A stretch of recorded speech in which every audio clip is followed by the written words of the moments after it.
Olá, sou Lucas Henrique da Luz, do IHU. Sejam todos e todas muito bem-vindos, muito bem-vindas a mais um evento do Instituto Humanitas Unicinos IHU. Participe conosco pelo chat. Recebemos hoje, com muita alegria, muita satisfação, o professor doutor José Geraldo de Souza Júnior, que apresentará a conferência Constituição Federal de 88, do processo constituinte à desconstrução da democracia e dos direitos.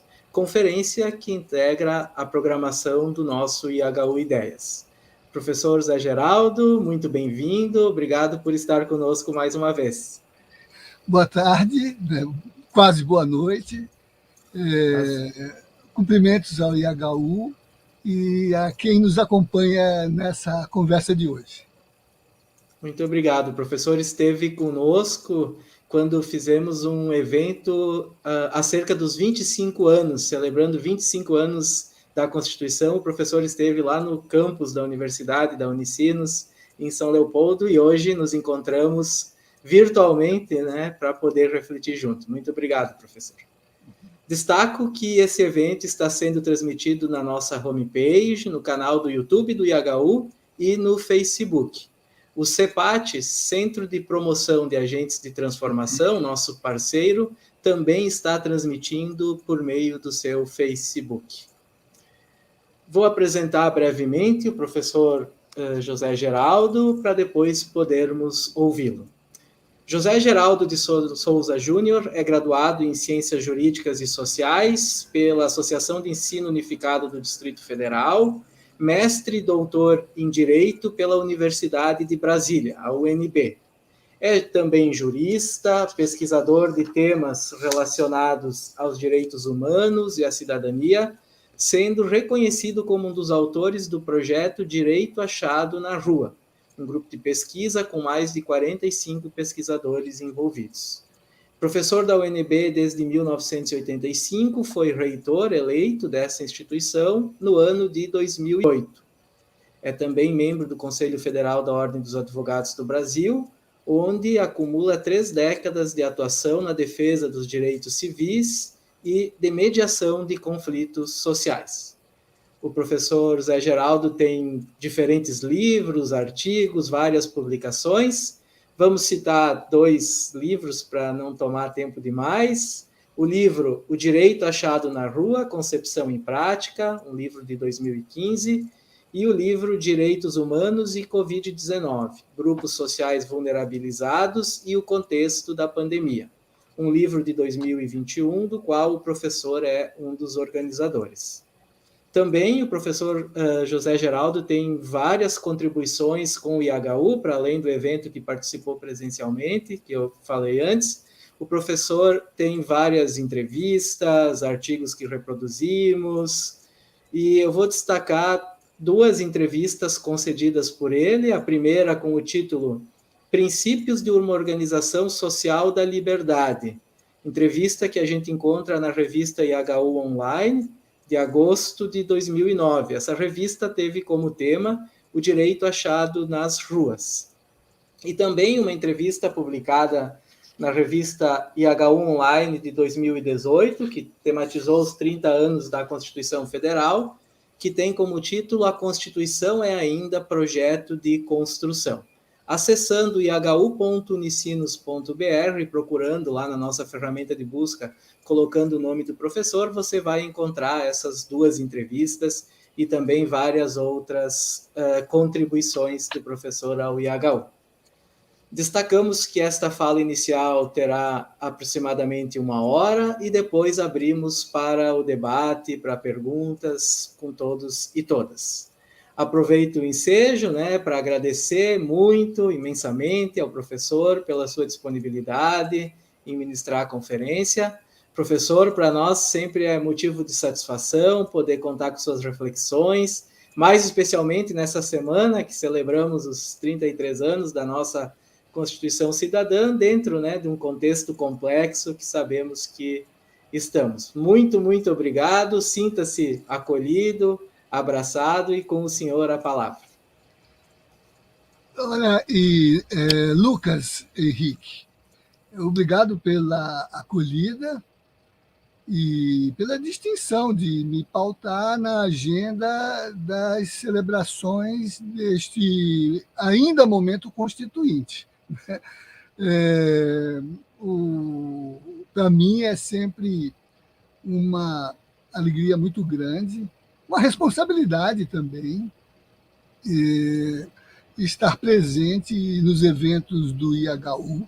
Você lembrava na apresentação, há muitos anos, né, eu participo de vários modos, presencialmente, quando tem agendas acadêmicas na Unicinos, e invariavelmente sempre há um momento de diálogo com o Instituto, né?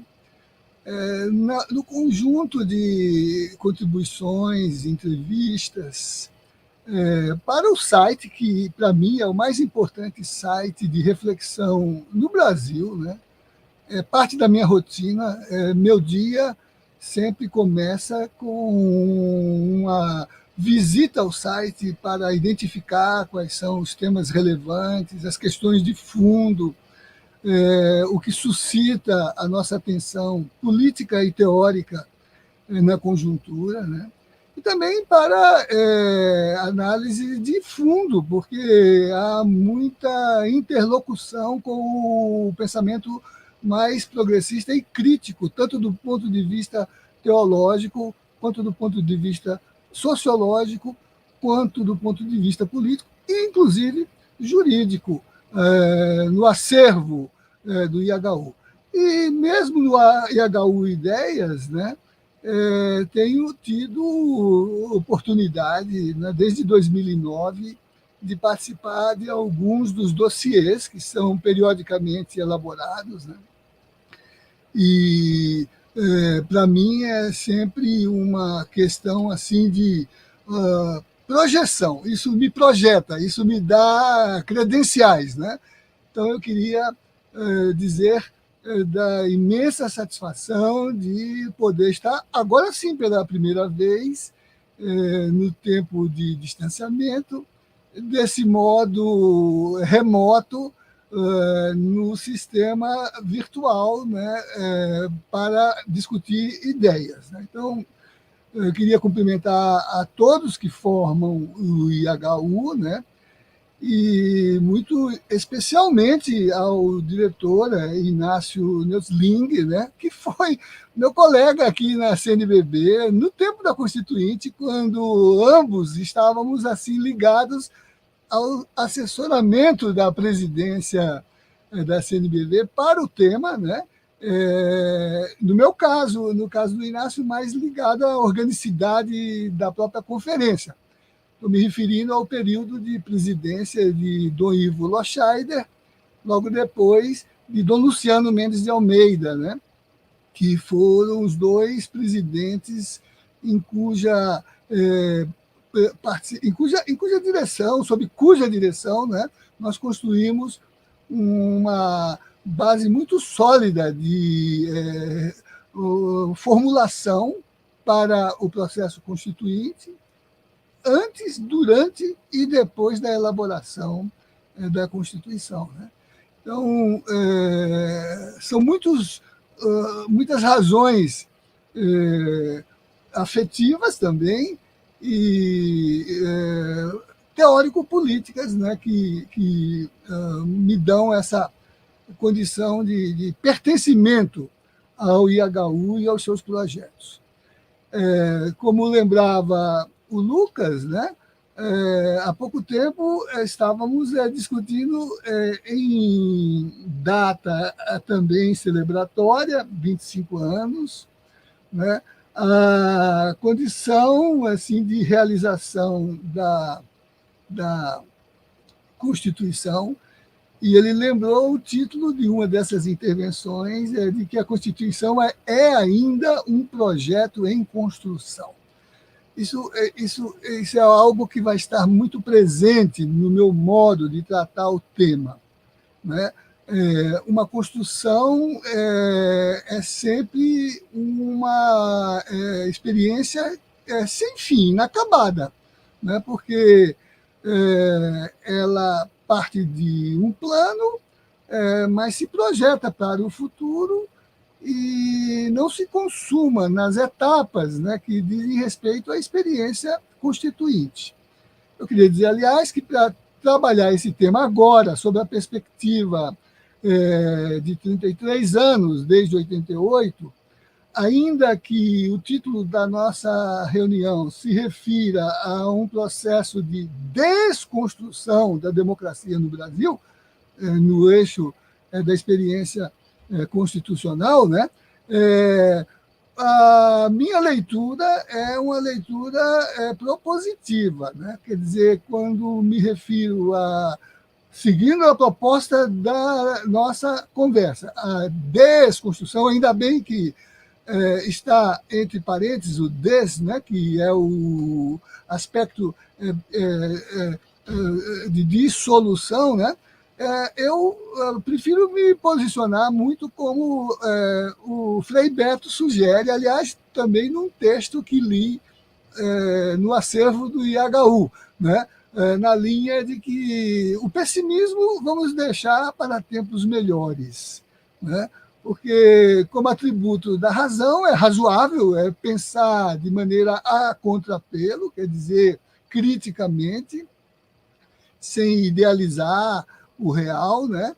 Mas, do ponto de vista político, é preciso imprimir à ação compromisso de protagonismo. E, portanto, do ponto de vista da experiência constitucional, né, esse protagonismo se reflete numa perspectiva de tarefa árdua, né? Construir experiência civilizatória, lembrava um querido amigo que é jesuíta, né, já falecido, o padre Henrique Cláudio de Lima Vaz, né, a partir de um evento que compartilhamos também aqui em Brasília, na CNBB, para discutir a questão da ética, da justiça e do direito, e, no caso, pensando, né, os processos de atualização do acesso à justiça, né, a tarefa político-democrática de construir civilizatoriamente um projeto de sociedade não é uma dádiva, é um compromisso, requer luta, requer um trabalho contínuo para a sua realização, né? O padre Vaz, portanto, lembra que isso está no livro que nós publicamos depois pela editora Vozes, Ética, Justiça e Direito, reflexões sobre a reforma do judiciário, isso em 1996, né? Que, do ponto de vista da questão da justiça e do direito, e, portanto, da Constituição, a realidade não é dádiva, é luta. É preciso imprimir protagonismo, subjetividade ativa, compromisso político, engajamento social. Então, para mim, de partida, aceito o desafio epistemológico crítico da desconstrução, mas a minha leitura a Frei Beto é do esperançar freiriano, né, de que o otimismo fica para a razão e, do ponto de vista das tarefas que se impõem a todos nós, mesmo assim, neste momento em que estamos vivenciando, é a tarefa política do agir, né, que, no caso social, primeiro implica em resistir a toda aventura desconstituinte, desinstitucionalizadora, desdemocratizante, né? E depois agir no sentido de recuperar o fio da ação política no horizonte do projeto utópico de realização. E quando me refiro à utopia, não é no sentido abstrato, nefelibata, né, de um pensamento alienado, é a utopia inscrita no pensamento que orienta a ação transformadora, né? Um pensamento de praxis, portanto, né?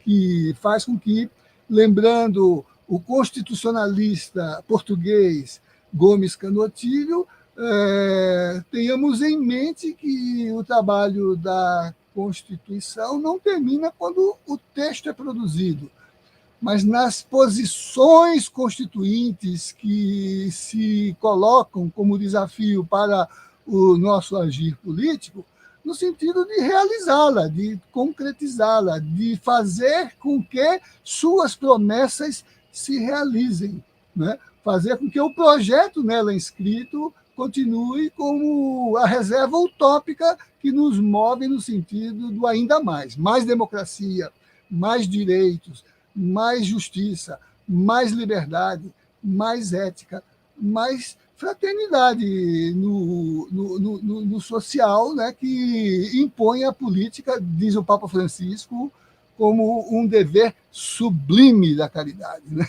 A política como dimensão sublime da caridade, né? Então, esse é um primeiro ponto que eu queria colocar, para separar, por exemplo, no título, o desconstruir, daquilo que é a leivosia das visões retrógradas, reacionárias, antipovo, antidemocracia, que temos, por exemplo, na conjuntura em curso, né? O próprio presidente entronizado em seguida ao golpe de força que se instalou no Brasil em 2016, né, ao assumir, proclamou de saída que, no seu governo, um dos seus principais objetivos seria o de acabar com todo o ativismo social no Brasil. E, portanto, de qualquer maneira, ainda que desfuncionalizando as ações participativas, os processos políticos, né, isso logo se fez com a tentativa de desmantelamento das estruturas de deliberação, participação, controle social inscritas na ação política no horizonte da Constituição de 88, né? E com os esforços de criminalização que estão em curso, que acabaram ganhando, vamos dizer assim, densidade necropolítica nessa ação de governo, na perspectiva genocida que ele imprime na nossa realidade social, né? A CPI da Covid está mostrando isso de maneira absolutamente nítida, né? E caracterizando, né, não como uma incompetência que, vamos dizer assim, desqualifique o gestor do ponto de vista do seu preparo para a função de gestão. Sei que há um despreparo, tanto que, com colegas do mundo do direito, entre eles o desembargador Alfredo Atier, Renato Giannini, que assumiu a presidência da SBPC, Roberto Romano, que faleceu recentemente, também um colaborador assíduo do IHU, nós entramos há pouco com uma ação civil no Supremo Tribunal para pedir a declaração de incompetência do presidente da República, demonstrada na sua gestão da saúde pública, né? Está em andamento, já foi distribuída para um relator e não está sendo colocada em pauta, assim como não estão colocados em pauta os muitos processos de impeachment, mais de 100, já protocolados na Câmara dos Deputados, né? A incompetência existe, mas o que a CPI está demonstrando é que esta forma de atuar, que tem uma característica genocida, né, ela é uma intencionalidade, né? É um modo escrito num programa neoliberal, na sua forma mais bruta, que se traduz sob um enfoque praticamente fascistizante. Se a gente toma aqueles critérios que Humberto Eco sugere para caracterizar o que ele chama de fascismo eterno, né? Todos os 14 elementos que ele indica para que se caracterize um fascismo nesse sentido de perenidade, de um autoritarismo nefasto, são encontrados na forma de governar que está em curso e que, em síntese, produz um duplo efeito letal. Entrega a infraestrutura econômica e produtiva do país à ganância globalizada, na financiarização da acumulação, né, e sacrifica a vida aos negócios. Sacrifica a vida aos negócios. Né? Aí agora, no bojo da CPI, esta configuração do emprego do sistema privado de saúde nessa denúncia de um plano de saúde, de um sistema privado de seguro de saúde, né, que transforma o cliente em cobaia, né, e utiliza, a pretexto de normas técnicas de saúde, né, o experimento a serviço da vantagem econômica dos produtores de medicamentos e de instrumentais inúteis para a salvaguarda da saúde pública. Né?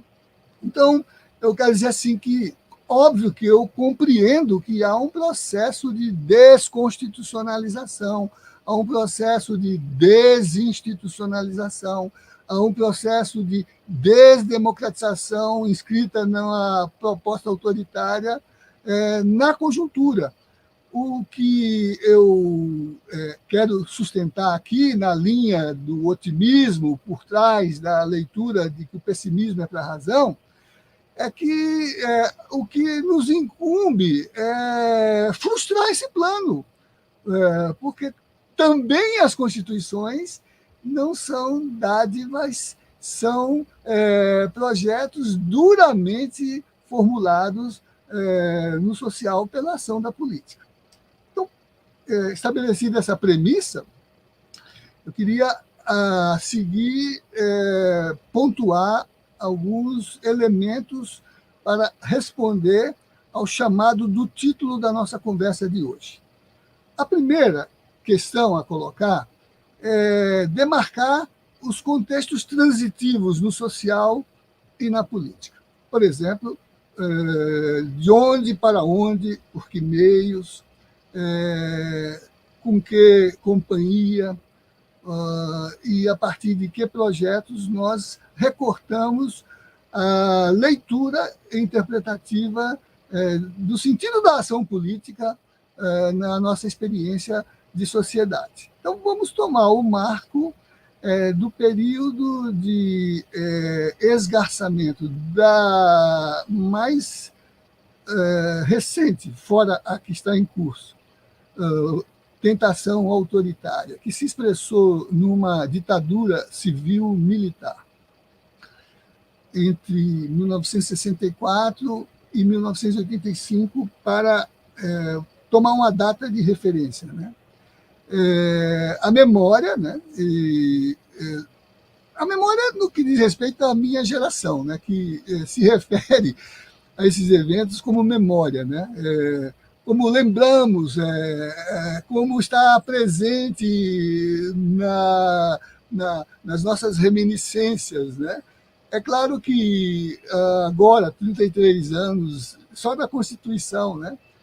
Um pouco mais do momento da retirada da representação militar na governança, né?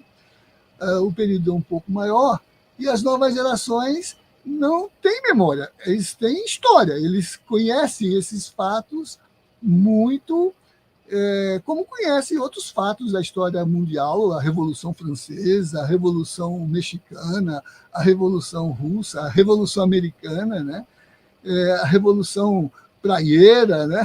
A Independência, a República. conhecem porque compulsam os livros de história. Então, esses fatos são históricos para essa geração que aí está e que, portanto, não tem muito nitidamente o que representou os acontecimentos naquela ocasião e na sua possível reprodução no presente. Não é como nós, que temos memória. Temos a memória de ter participado desses eventos, né, de ter tido protagonismo nos debates que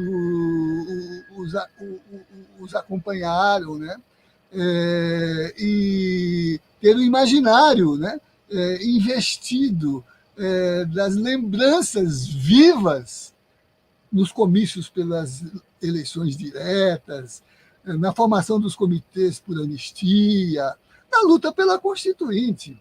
Né? Então, combinando memória e história, tomando o marco de 1985, nós podemos divisar que ele indica que, naquela conjuntura, se instaurava no país uma transição muito nítida da estrutura autoritária de poder que tomou feição ditatorial para a possibilidade de institucionalização de um sistema de enunciado democrático. Eu digo enunciado porque os seus elementos designativos estavam colocados na discursividade, na narrativa construída entre os sujeitos que tiveram papel ativo nos fatos dessa transição, de onde para onde. Né? Democrático, porque a democracia, como eu disse no início, não é uma construção permanente, não acaba nunca. Ela não tem fim. Então, ela se materializa nos elementos que a designam e que servem para distinguir, por exemplo, o que é artefato de característica ampliativa das relações igualitárias, libertárias, fraternas, e daquelas que são restritivas, expoliativas, opressoras, né? Egoístas, intolerantes nesse processo. Então, a perspectiva dessa transição, que tem razões econômicas, de interferências internacionais, mas também tem o impacto de um acumulado de reação ao esvaziamento do espaço da política pela exacerbação do autoritarismo funcional colocado num regime de força, né? Um regime que subordinou, por exemplo, a Constituição e as liberdades a interferências sobrepostas a elas, por exemplo, a Constituição ou as constituições do período, 46, 67, a emenda de 69, que modificou a de 67 do artigo 1º ao último, tanto que muitos chamam de uma nova Constituição, né? Há atos institucionais que retiravam do poder constituinte, originário ou derivado, a capacidade constituinte que ficava tributada a uma junta militar formada pelos chefes das forças, aeronáutica, exército e marinha, né? Que, inclusive, outorgaram a emenda de 69. Então, o que eu queria dizer é que esse conjunto de mobilizações que vão designar mobilizações muito fortes na cena política brasileira, né, do ponto de vista da sociedade civil organizada ou em processo de organização, apesar do outro fundamento condicionante, a Lei de Segurança Nacional, que inibia o protagonismo dos movimentos sociais, né? A função dela era inibir a capacidade organizativa, crítica e mobilizadora dos movimentos sociais. Por isso, movimentos sociais, porque se moveram contra esse estado de coisas. Né? Apesar disso, né, se abriu ensejo para se construir uma proposta de transição que, para efeito da nossa conversa, eu queria configurar em 3 elementos discerníveis para conduzir a conversa. Né? Transição de onde para onde e por que meio. Transição de um regime autoritário de caráter ditatorial, civil e militar, com inibição das franquias democráticas, mesmo quando formalmente institucionalizadas, o Congresso funcionava, o Supremo funcionava, claro, funcionava com o elemento condicionante do arbítrio dos atos institucionais e da lei de segurança. Uma posição crítica se caçava um deputado, uma posição autônoma do Supremo se modificava a sua composição, como a gente acompanhou naquilo que na época se chamaram os pacotes, né? O de 1977, modificando a composição do Supremo, inserindo na deliberação legislativa parlamentares que logo o anedotário político chamou de biônicos, porque são uploads, né? Vamos dizer assim, formas artificiais de formação de maioria, né? Ou pela cassação daqueles críticos, ou pela inserção dos conformados e dos vassalos, né? Por exemplo, a nomeação de senadores que não eram eleitos e que até mesmo no momento constituinte que se seguiu atuaram como legisladores constituintes porque permaneceram na composição do Congresso eleito, né? Os senadores chamados biônicos que integravam as bancadas dos estados, mas não eram eleitos, eram nomeados pela autoridade civil-militar, notadamente militar, junta militar, né? Então, eu diria assim que, nessa conjuntura, vamos dizer assim, a síntese desta possível transição, né, que foi mediada com algum glamour político, né? Não foi insurrecional, né? Não foi revolucionária, né? Foi reformista, né? Foi mais pela medida conciliatória, né? Para pensar na obra de dois sociólogos, Gisálio Cerqueira Filho e Gislane Neder, Violência e Conciliação na História Brasileira, né? Quando, sob a perspectiva da categoria violência, em seus vários aspectos, institucional, estrutural, mas, sobretudo, simbólica, aquela que é violência, que, todavia, essa condição se dá não porque os processos sejam sangrentos ou brutais, mas porque se disfarçam, né? Violência porque aparenta não ser violência. Por exemplo, nos estudos desses autores, a demonstração de que todas as formas de sublevação, de insurreições no país, sobretudo as populares, o modo de resolvê-las foi pelo aniquilamento, canudos, aniquilamento geral, contestado, aniquilamento geral, né? As ligas camponesas, os assassinatos no campo, né? E, todavia, traduzidos na historiografia como pacificação, né? Tanto que a medalha do pacificador é celebratória da figura pública de um marechal comandante de forças, um duque, né? Que é concedida a medalha no Dia do Soldado, né? E que traduz, vamos dizer assim, a representação da política como dissimulação da violência e disfarce de práticas que, mesmo com forma aparentemente regulada, são brutais, né? E traduzem o que Gisálio e Gislene, seguindo as referências de Bourdieu e Passeron, chamam de violência simbólica, né? A paz dos cemitérios, a paz do aniquilamento da contestação, da criminalização do protesto. Então, esses autores, por exemplo, estudam na historiografia daquelas disciplinas em que a ditadura disfarçava a sua ideologia, formando mentalidade nas escolas, com cadeiras obrigatórias do tipo moral e civismo, ou estudos de problemas brasileiros, e que inseriam a bibliografia para a doutrinação dos estudantes, nos ideários, entre aspas, do movimento de golpe, chamado, nesse sentido, de revolução, né? Denominando muitas categorias que, no processo civilizatório, são vistas já na sua desfaçatez brutal, por exemplo, a escravidão, né?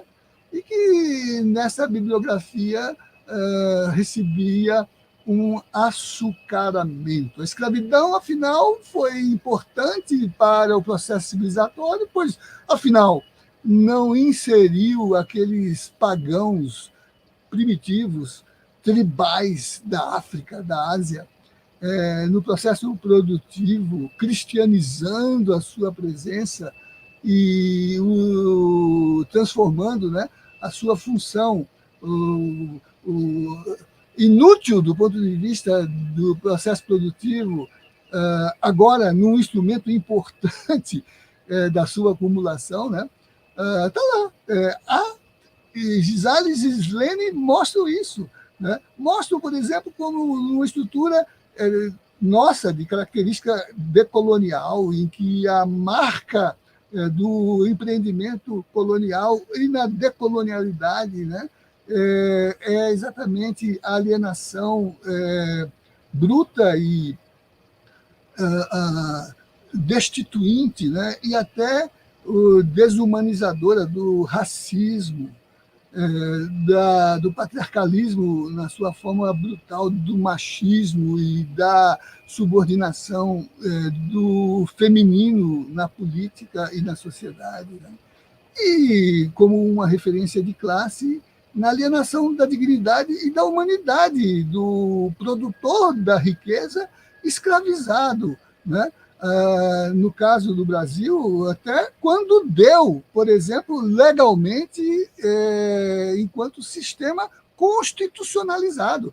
Em 1824, quando recebemos a primeira Constituição após a ruptura com a metrópole, né? Embora a transferência do processo político para os internos, né?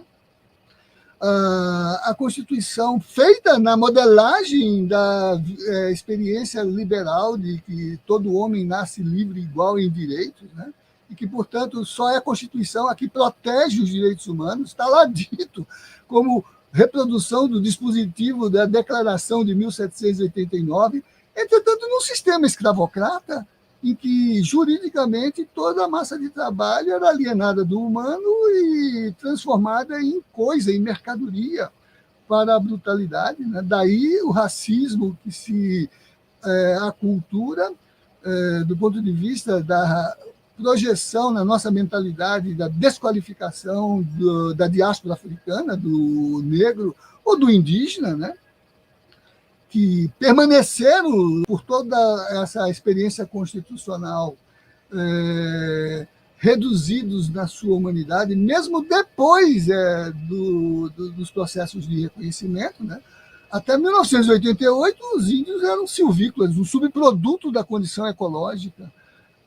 Só com ela é que ganharam, por sua luta, a titularidade subjetiva da sua condição de sujeito de direito, né? O que permite ver, né, hoje, inclusive entre nós, nesse momento, como processo de resistência e de recuperação do projeto constituinte, a sua presença na cena pública, como vimos agora no 7 de setembro, e foram exatamente os indígenas, né, que libertaram a esplanada do sequestro fascista e, protegendo as instituições, inclusive o Supremo Tribunal, ocuparam a tribuna para defender a democracia e seus direitos originários, né? Então, essa Constituição, por exemplo, diferente da atual, que é chamada, como o Lucas disse na abertura, de Constituição Cidadã. A primeira é chamada Constituição da Mandioca. Assim os historiadores a apelidaram. Por quê? Porque censitária, a cidadania não era definida pela dignidade emergente de um humano que se emancipa, mas por sua renda, pelo seu patrimônio. Os homens de bem não são os que têm dignidade, são os que têm bens, são os proprietários. E quem são esses homens que têm dignidade e são proprietários? São os cidadãos, são os detentores do protagonismo da política. No contexto, exatamente os homens e não as mulheres. Não todos os demais sujeitos, porque não humanizados, os indígenas, os egressos da escravidão, ainda presentes na Constituição de 24, o conjunto de excluídos desta inserção política, né, que passava também pela mediação cristianizadora do catolicismo, então, hegemônico e oficializado na nossa história política e social. Né? Ainda não tinha havido a separação entre a igreja e o Estado no Brasil. Né? Por isso, a questão da mandioca, né? Uma Constituição em que, exprimida a Constituição, a cidadania era de um punhado de homens brancos, ricos, católicos, heterossexuais, né? Cisnormativos, né? E capazes de exercer o poder político. Né? Eu queria dizer assim que, para resumir essa história, e considerando, né, a necessidade de mergulhar a fundo nos elementos que eu vou indicar, né, essa transição de onde para onde, da ditadura para um regime de enunciado democrático, com a mobilização da sociedade que se organizava nos movimentos que se desencadearam por várias razões, por toda parte, né, incluindo aqueles que, por exemplo, à luz da formação de uma opção preferencial pelos pobres e de uma teologia de libertação, Medellín, Puebla, puderam pensar, né, uma dimensão emancipadora da política para transformar a fraternidade como um requisito da solidariedade social, né, e que, então, né, se presentes na cena política como sujeitos constituintes. Né? Sujeitos constituintes. E aí, com todos eles, notadamente aqueles que emergiram da cena de organização desses movimentos sociais, neles incluídos os movimentos populares, os movimentos operários, sindicais, os movimentos camponeses, né? Os movimentos ligados aos povos originários indígenas, né? E os movimentos teológicos de libertação, né, que pautaram, né, a mediação da transição, não sendo insurrecional, sendo pactuada por três referenciais bastante bem designados na leitura política dessa conjuntura. Eu destaco esses três na minha leitura. Né? O primeiro é o que representou a luta pela anistia política. Num sistema de recusa, em que o autoritarismo se afirmou por fatores absolutamente cruentos e alienantes, né? Censura, proibição de crítica, criminalização do protesto, proibição da organização e da capacidade de atuar na cena política, exílios e banimentos, né? Enorme o rol de protagonistas da política colocados em diáspora por todo o mundo, né, para retirá-los do teatro de reflexão, do debate sobre o país, e até com o assassinato político. Tanto que Em seguida, a promulgação da Constituição, nós tivemos instaladas comissões de anistia, comissões de mortos e desaparecidos que atuam até hoje. Não encerraram ainda a agenda dos casos e das situações que representam essa dimensão cruenta do processo, né? Ainda há corpos a devolver, a revelar seu paradeiro, e há ainda processos de investigação para identificar, né, essas expressões da vida social, né, que foram alvo da violência extrema, a violência contra a palavra, a censura, a violência contra o corpo, a tortura, a violência contra a vida, o assassinato político, né? Então, a luta pela anistia, que lá em 1979, por uma lei, né, que saiu dentro das condições da conjuntura, né, alcança o seu objetivo funcional e político, traz de volta os excluídos, recupera a legitimidade da participação daqueles que haviam sido excluídos, né, mas leva de contrabando a autoanistia, que é a impunidade dos agentes que promoveram os delitos e crimes contra a humanidade. Esses a que me referi, a censura, a tortura, o assassinato político, né? Por isso que há um debate na sociedade ainda hoje para amplificar o sentido próprio da lei de anistia, para dizer que ela não foi feita para salvaguardar a ação criminosa dos perpetradores das violações, mas para salvaguardar a dignidade das vítimas que lutaram como compromisso com a democracia, com a justiça e com os direitos, né?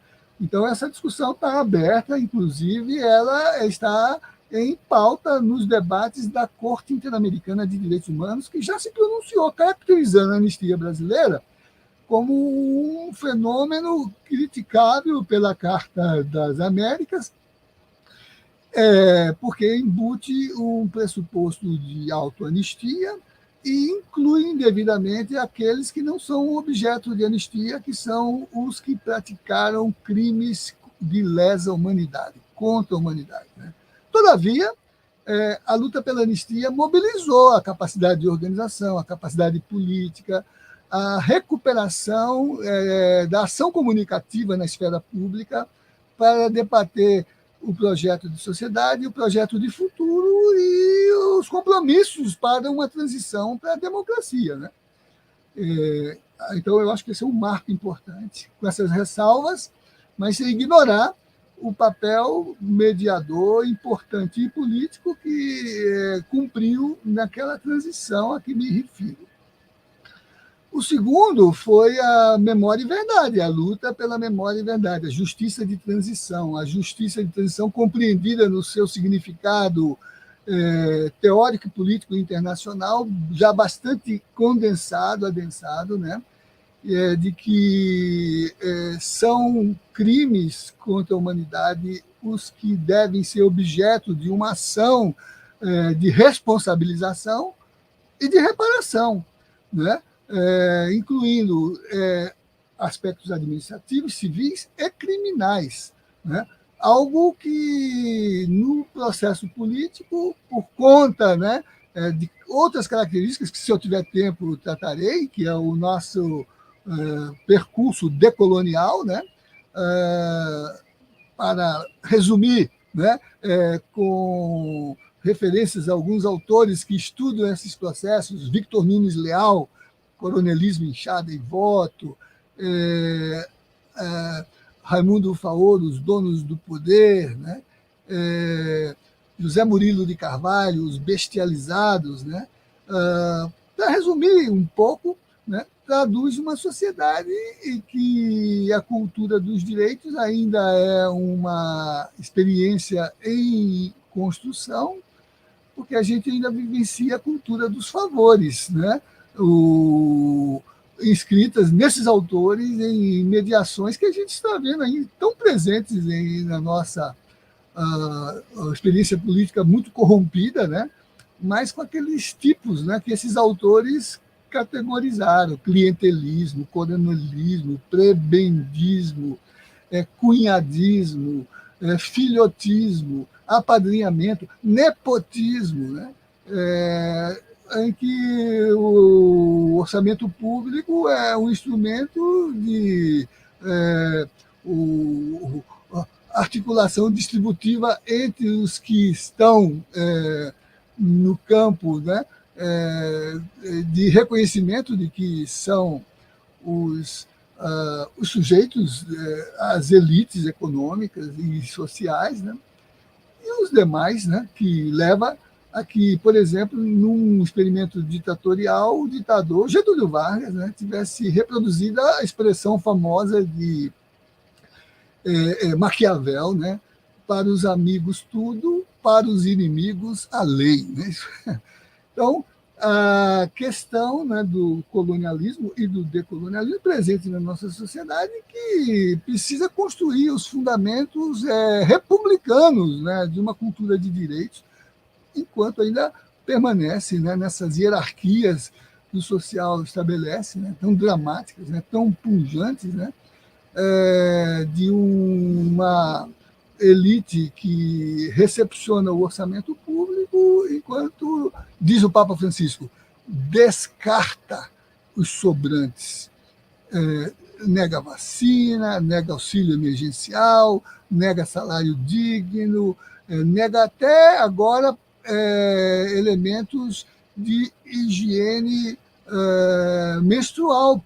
Vetou isso numa ação recente, né? Autoriza, o presidente vetou, o Congresso derrubou o veto, né?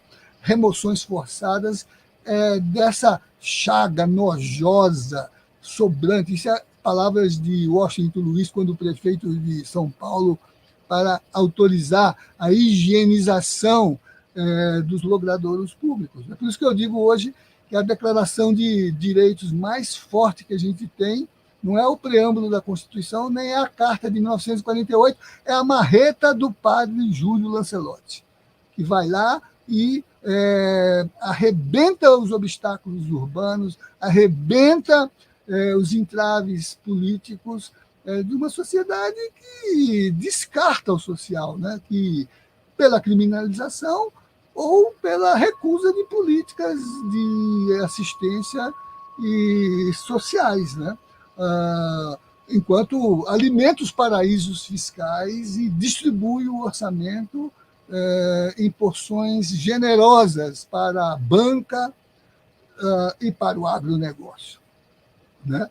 Então, eu diria assim, a luta pela anistia foi um processo que mobilizou os comitês de anistia que foram criados, o trabalho de reconstrução da democracia, porque o componente pedagógico da justiça de transição, para além da responsabilização e da reparação, é o da reeducação da democracia, da reconstrução das instituições democráticas. Por isso que essa instrumentalidade ela é construída nos eventos que se sucedem às conjunturas de exacerbação política ditatoriais ou de guerras ou de situações, inclusive, em que os genocídios, né, se instalam como razão de governo, né, e às vezes até de Estado, né? Quando, por exemplo, tivemos experiências de estados fascistas, de estados nazistas, né? Então, dois fundamentos que eu acho que são fundamentais. Mas o terceiro, a meu ver, foi a Constituinte, porque ela foi o lugar de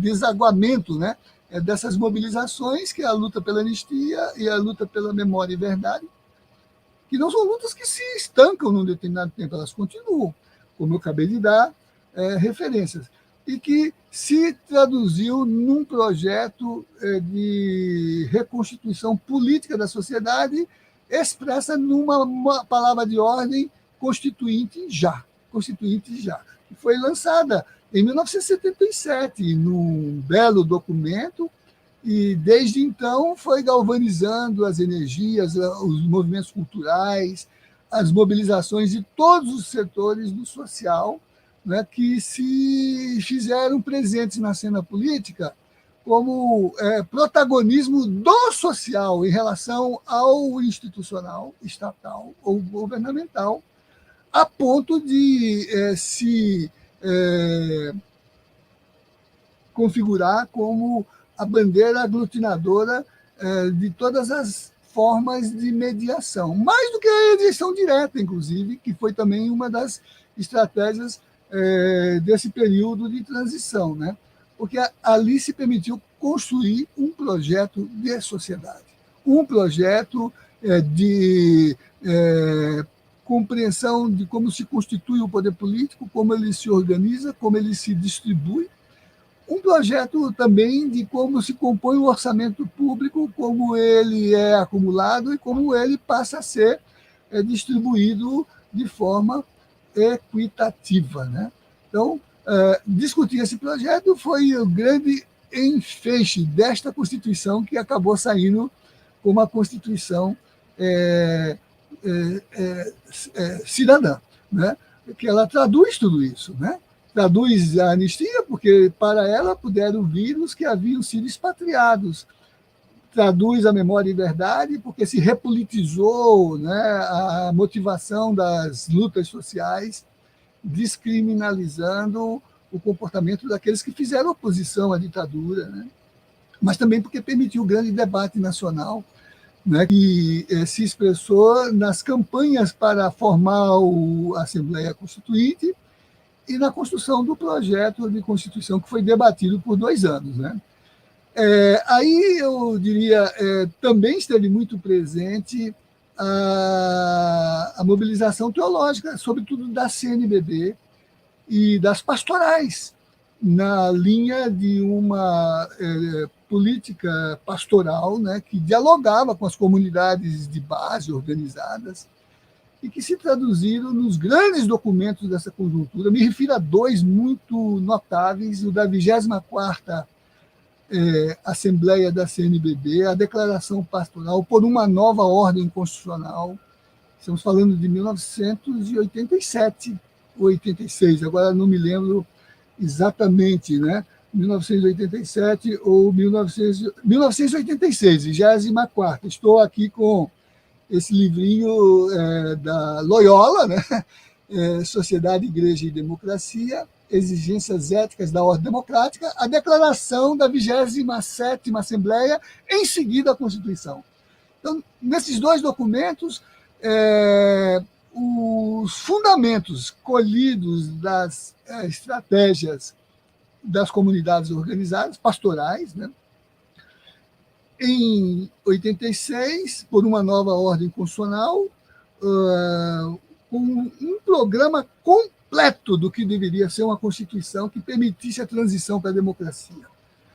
E, em 89, depois da Constituição promulgada, uma declaração muito incisiva, né, dos valores que devem configurar o sentido pleno de uma democracia, que nos documentos da CNBB, com alguma anterioridade institucional, se apoiavam no fundamento de uma sociedade que tem opção por superar a pobreza, a distribuição da riqueza como condição de superação da pobreza, de atender socialmente os que são carentes, né? Mas fazê-lo pela mediação política de uma democracia participativa, né? Me lembro, na época, que Dom Ivo formou uma comissão de acompanhamento da Constituinte, tive a honra de fazer parte dela, com Plínio de Arruda Sampaio, com Dalmo Dallari, Fábio Comparato, Padre Virgílio Leite Uchoa, o que foi depois deputado Luiz Carlos Sigmaringa Seixas, o ex-juiz Sebastião Corrêa, que foi presidente da primeira formação da Comissão de Justiça e Paz de Brasília, e também com Cândido Mendes, irmão de Dom Luciano, um notável jurista vinculado à Unesco, e que ajudamos, né, a construir os elementos de compreensão da linguagem pastoral para a linguagem política, até se inserir nisso que foi a configuração das alavancas de transformação social inscritas na concepção de uma democracia direta, participativa, ao lado da tradição liberal de uma democracia representativa, né? Em 87, eu tive a oportunidade de, representando a Comissão Brasileira de Justiça e Paz, prestar depoimento numa subcomissão da Assembleia Constituinte, exatamente a que discutia os direitos e garantias e liberdades políticas e sociais. E, ao falar dessas questões, lembro como se fosse agora, né? A atitude estupefacta daqueles parlamentares, salvo as exceções dos que vinham dos movimentos sociais, acostumados a uma cultura de que a forma abstrata da lei assimilava qualquer fundamento formal, mas não materializava os seus enunciados, né? A própria ditadura manteve a Constituição prevendo todos os fundamentos das liberdades, mas suspendidos em função dos atos institucionais. Então, tudo lá previstos. O Congresso funcionava, aqui e ali uma cassação, o Supremo funcionava, aqui e ali uma cassação. Em 77, foram excluídos, mano militar e do Supremo, 3 ministros que tinham uma leitura política aberta às emergências das demandas do social. O ministro Hermes Lima, que foi primeiro-ministro no parlamentarismo de 61, o ministro Evandro Lins e Silva, notável competência da advocacia brasileira, Fábio, que é seu sobrinho, Fábio Comparato, chamava o Ministério Público da Cidadania, e Victor Nunes Leal, né, o autor de Coronelismo, Inchado e Voto, caçados lá, aposentados compulsoriamente, com base no ato institucional. Quer dizer, funcionava, mas na formalidade, no diferimento. Os direitos eram reconhecidos abstratamente, mas a sua realização nunca se concretizava. A CNBB, nos seus documentos, sugeria que só se materializariam quando houvesse participação e quando eles fossem imediatamente exigíveis. Ao dizer isso para aquele punhado de gente que se acostumou à cultura do diferimento, reconhecer tudo na lei ou na Constituição, mas adiar a sua realização numa promessa futura de regulamentação, né? A Constituição assegura ao trabalhador a satisfação das suas necessidades em termos de habitação, salário, assistência social, lazer, salário mínimo, na forma da lei. E a lei nunca vinha. Estava lá o belo enunciado, a lei nunca vinha. Ali, quando eu dizia, a partir dos documentos das pastorais, traduzidos nos enunciados dessas duas declarações, da 24ª e da 27ª, por uma nova ordem constitucional e exigências éticas para a democracia, né, os deputados me olhavam espantados ali no começo. Mas, no final, por conta da metodologia inscrita por esses fundamentos na experiência de construção do regimento da Assembleia, ela que se abriu para a participação social, todos se doutoraram na experiência da construção da mais excelente obra democrática e constitucional que já tivemos na nossa história, por combinar esse duplo fundamento, o máximo de representação com o máximo de participação deliberativa e fiscalizadora dos cidadãos. Por isso que ela é uma Constituição cidadã.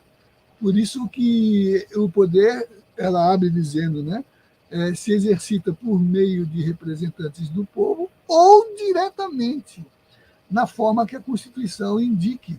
E a Constituição indicou um sistema de participação popular nos conselhos, nas comissões, cuja formalização mais elaborada é o Sistema Único de Saúde, o SUS, fruto da compreensão que os constituintes tiveram da construção a partir dos movimentos sanitaristas, do desenho de uma concepção de saúde que fosse dever do Estado e direito de todos, e não mercadoria.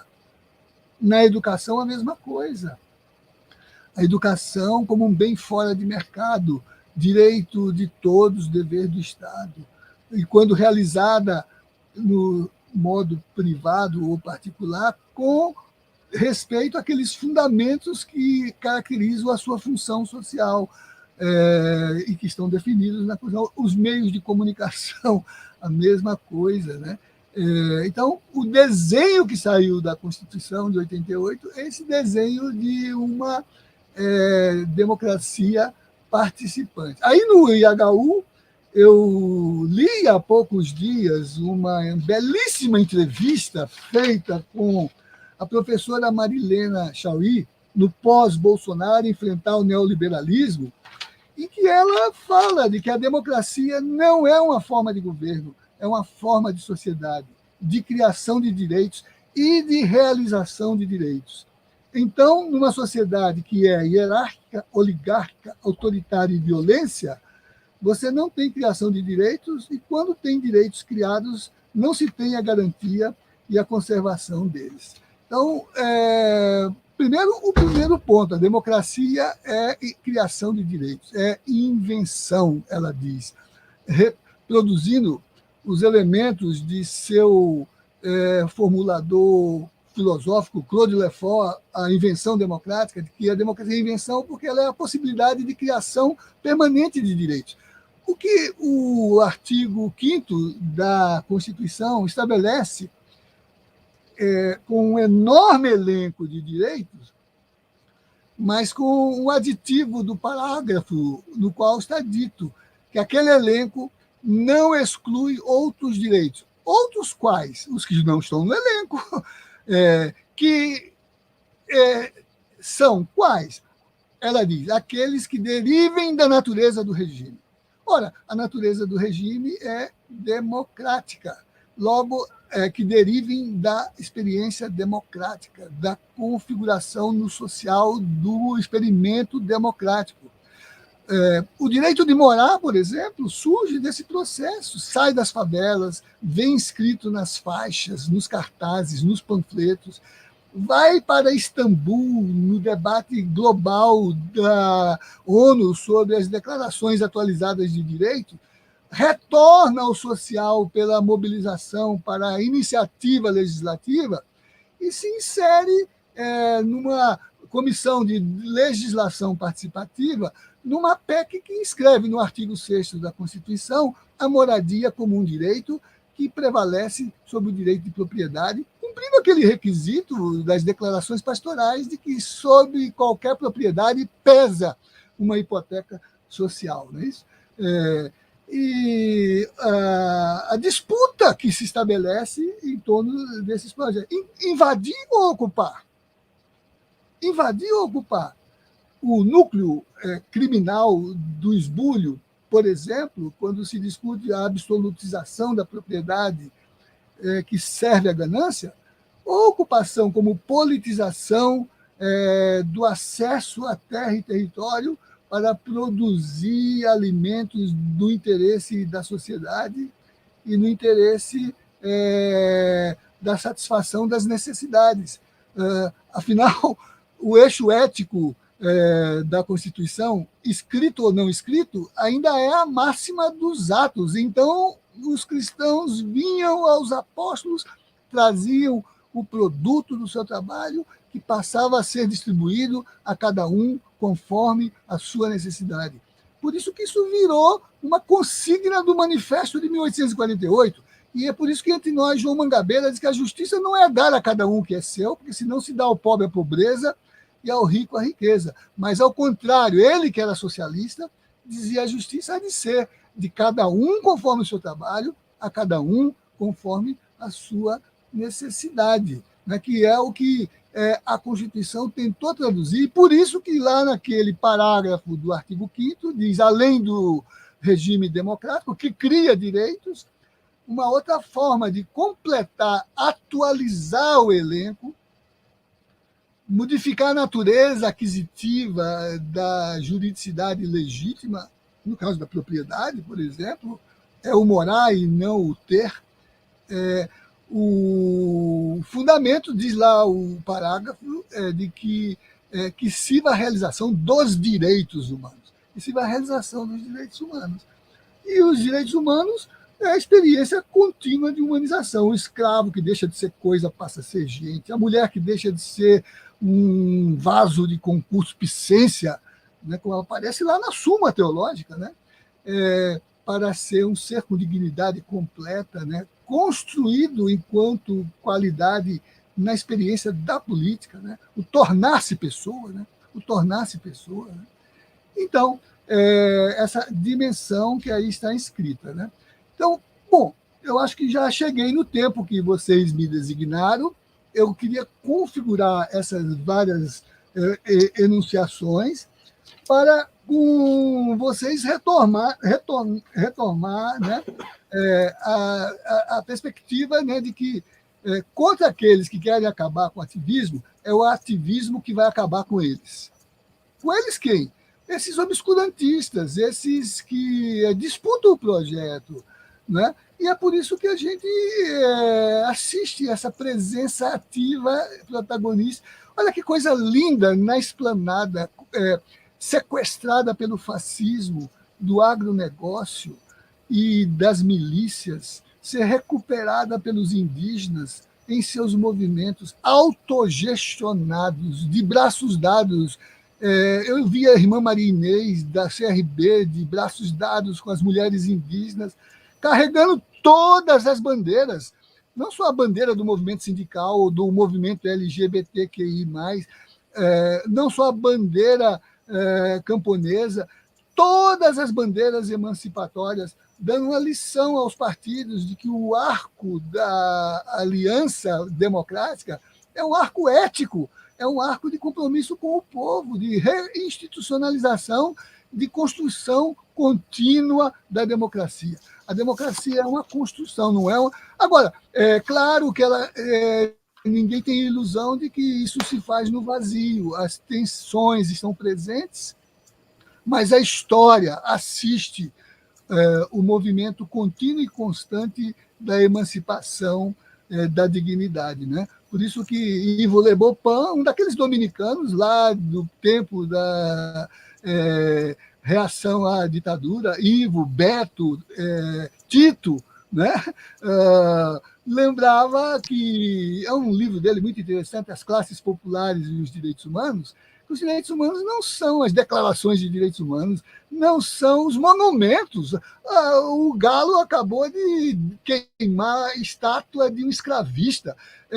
Os direitos humanos não são as estátuas, não são sequer as ideias, são as lutas concretas por reconhecimento das lutas por dignidade e de inclusão social, né? Que eu acho que é a bandeira. Então, podem até revogar a Constituição, mas o movimento social tem a memória da sua utopia e ela está inscrita na consciência da transformação, que, como diz Paulo Freire, né, é uma consciência que educa para a cidadania e para os direitos, transforma a sociedade. Né? Então, eu acho que é esse processo, Lucas. Eu mencionei você várias vezes, porque Atos foi escrito por um homônimo seu aí, Lucas, não é isso? Mencionei várias vezes, né, essa condição emancipatória que Padre Vaz lembra, né? Não é um dado, é um construído. Né? E entre idas e vindas, acertos e desacertos, a gente continua em direção ao futuro, né? Porque é na luta pela emancipação, né, que aqueles que são os exploradores, os espoliadores, os opressores, esses sim vão ficando à margem da história. Por isso que a nossa Constituição, a Constituição Cidadã, é um modelo e é um projeto. Mas, enquanto projeto, a sua concretização é realizada na nossa prática política cotidiana. E hoje aqui, eu acho, a gente escreveu mais um capítulo, não é isso? Como o IHU vem construindo ao longo desses anos, pelo belo acervo documental que tem aí em seu repositório de belos e profícuos debates. Muito obrigado. Paro aqui para a sequência da nossa metodologia. Muito obrigado, professor. Agradecemos mais uma vez, sempre muito interessante, instigante, né, trazendo esses elementos históricos, de memória, né, que nos ajudam a elaborar um pensamento da praxis, como o senhor disse, e também lembrando sempre da importância dos afetos alegres, né, que ajudam a mover a nossa razão, né, o nosso ser e fazer, que pode levar adiante esse projeto sempre inacabado e por construir. Muito, muito obrigado.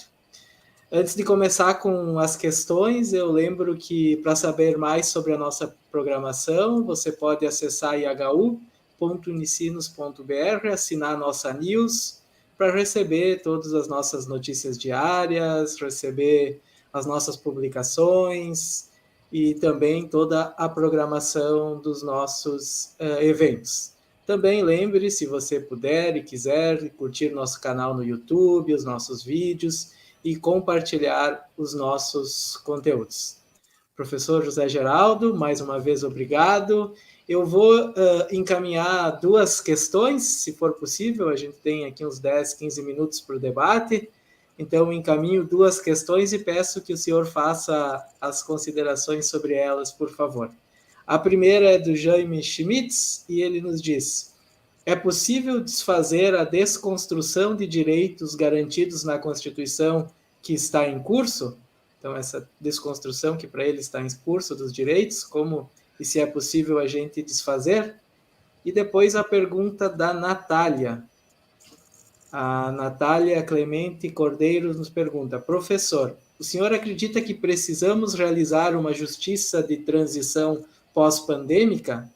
Como pensar em um futuro de passar a limpo esse período que estamos vivendo, se ainda temos, né, traumas de 64 que não foram elaborados socialmente? Então, se o professor puder fazer considerações sobre essas duas questões, por favor. Então, agradeço muito, né, o Jaime e a Natália. A Natália é minha aluna na pós-graduação em Direito, inclusive ela está fazendo um estudo muito bonito sobre a Constituinte chilena, agora instalada depois do plebiscito.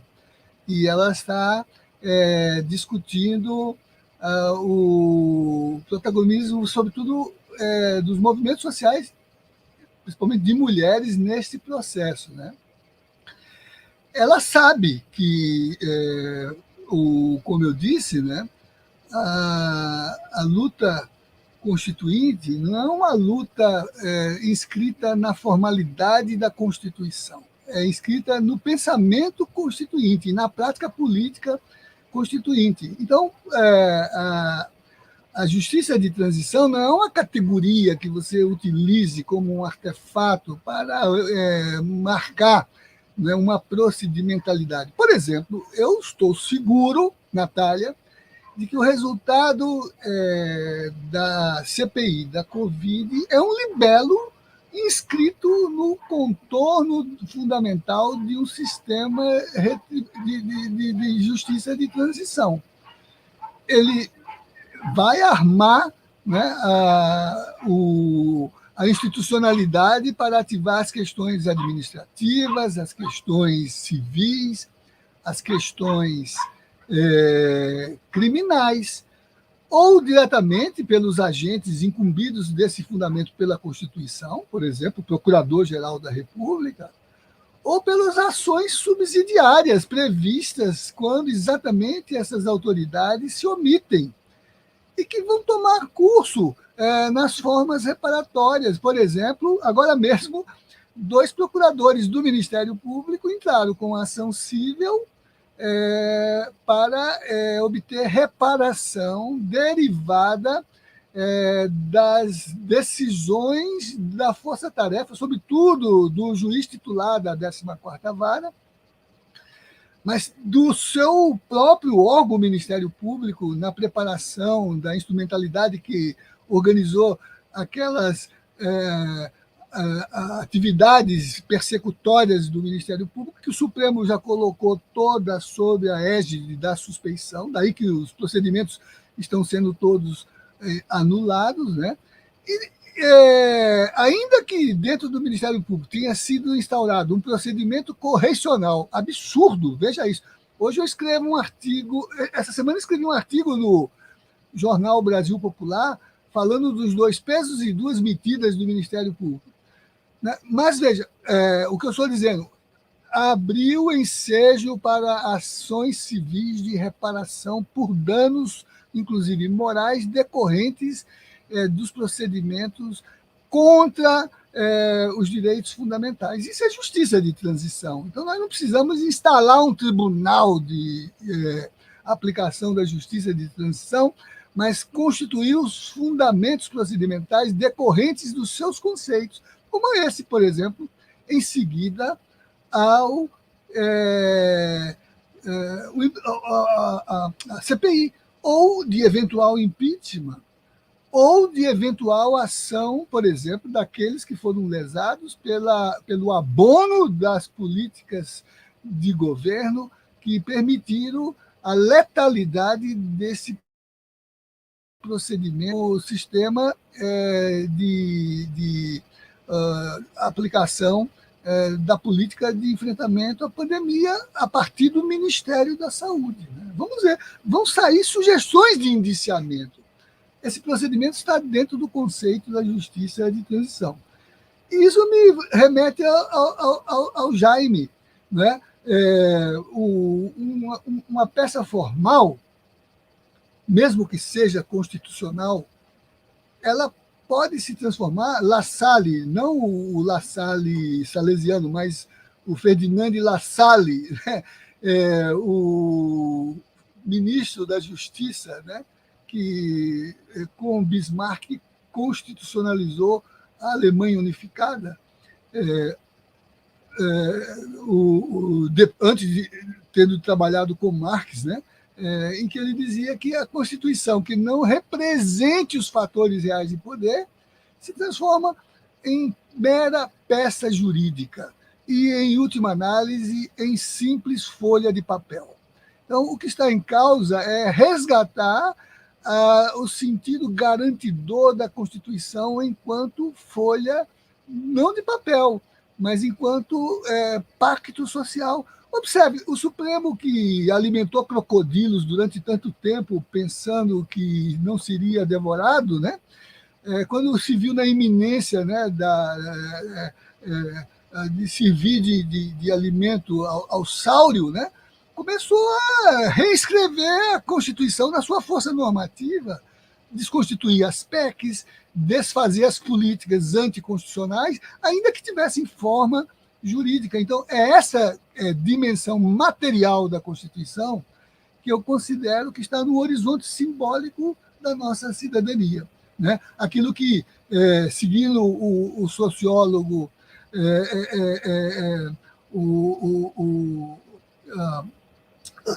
seguindo Paulo Freire, trabalhando a ideia de consciência possível, né? É aquela consciência que não fica na linha, né, do imediato aferível, mas embutida na nossa reflexão acumulada, né? Que surge quando uma crise faz desencadear o processo, quer dizer, quando ela nos coloca em ação ativa na sociedade, concretizando a constituição material. A Inglaterra tem uma Constituição escrita? E como é que aqueles fundamentos entram na mentalidade de aplicação dos princípios que criaram as bases, né, de um direito burguês. Como é que ela fica? Né? Ela é retirada dessa consciência que é extraída das tradições, dos costumes, da pesquisa, do estudo, da leitura, às vezes, inclusive, contra-majoritária dos processos políticos. É esse sentido que eu digo, não se desconstrói. Ao contrário, ele sempre se acumula e se avança, como dizia o Le Bon. Né?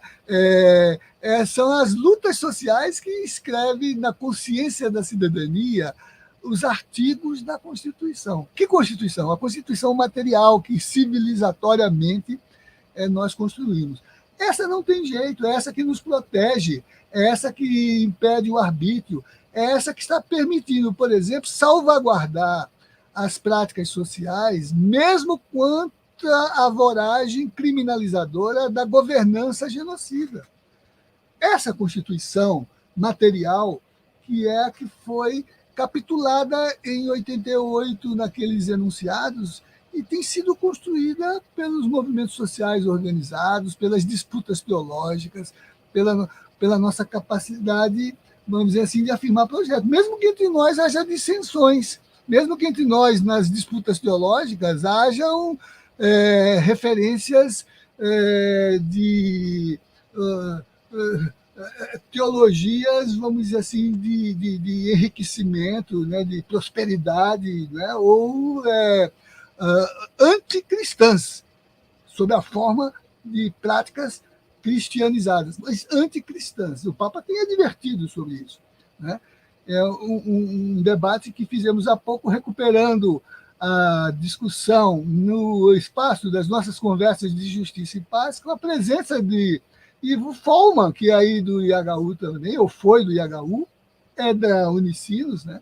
E que mostrou o crescendo dessa leitura de cristianização no sentido da construção de uma teologia que é construída na hermenêutica de uma sociedade, né, que preserva valores de humanização, né, de fraternidade, né, de politização das nossas relações comunitárias. Então, eu acho que é essa Constituição que a gente tem que salvaguardar e lutar materialmente por ela.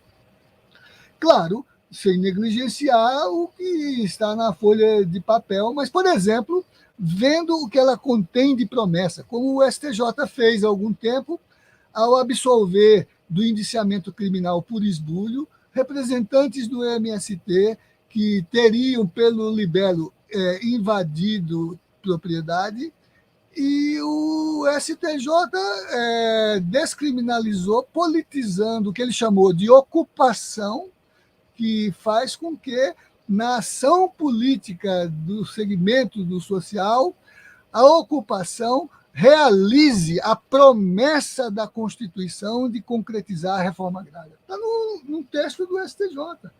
A disputa é em todos os planos, é na semântica, é na política, é no jurídico e é no teológico. É no teológico, e ali estão os valores daquilo que Padre Vaz chamava, né, da raiz civilizatória na qual nós nos inscrevemos. Né? Na fraternidade, como diz o Papa, na Fratelli Tutti. Natália, que bom. E também estou vendo aí, olha, Lucas, vi os cumprimentos do Inácio. Isso. O grande diretor aí de vocês, né? Nosso diretor, um querido amigo, né? A última vez que estive aí, ele me recebeu no gabinete, e claro que temos memórias desse tempo, porque atuamos aqui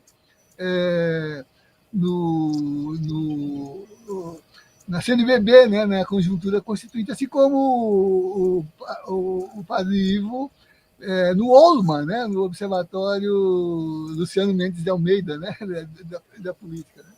Que bom, que bacana. O nosso diretor Inácio disse que é sempre muito bom poder lhe ouvir. Professor, estamos sobre a nossa hora, não sei se o senhor quer fazer alguma consideração final, né? Fecho a abertura.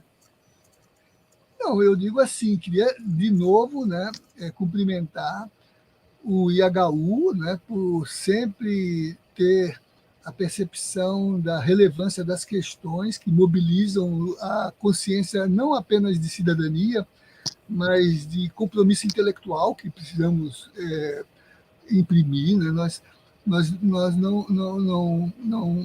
não podemos separar a nossa fala da nossa prática. Né? Isso é Paulo Freire, né?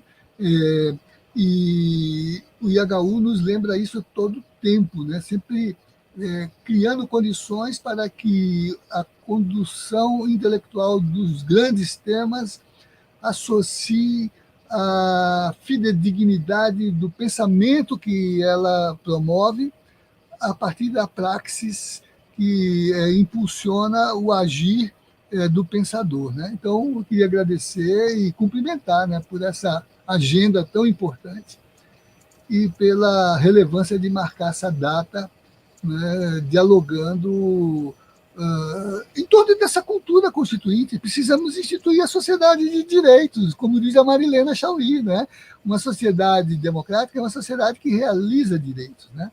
Não é a que exclui, que esvazia o sentido político da justiça e da paz, o que significa distribuir com equanimidade, né, aquilo que é produzido com a participação de todos. Né? Nós que agradecemos, professor. Nossa atuação enquanto IHU também se viabiliza graças à parceria de professores, pensadores da Praxis, como o senhor também. Muito, muito obrigado mais uma vez. Agradecendo de forma especial o professor José Geraldo, eu agradeço a presença de todos, de todas, de cada um, de cada uma. Eu lembro que esta e outras conferências ficam disponíveis no nosso sítio, ihu.unicinos.br, e também no nosso canal no YouTube. Nosso próximo evento será realizado no dia 13 de outubro, às 10 horas, então próxima quarta-feira, com a professora doutora Anne-Marie Pelletier, direto da França. Ela vai ministrar a conferência intitulada A Crise do Cristianismo Hoje, uma abordagem na perspectiva das mulheres, dentro da programação do nosso 20º Simpósio Internacional IHU, a irrelevância pública do cristianismo num mundo em transição. Mais uma vez, obrigado a todos, a todas, obrigado ao professor José Geraldo, nosso abraço e até uma próxima. Tchau, tchau.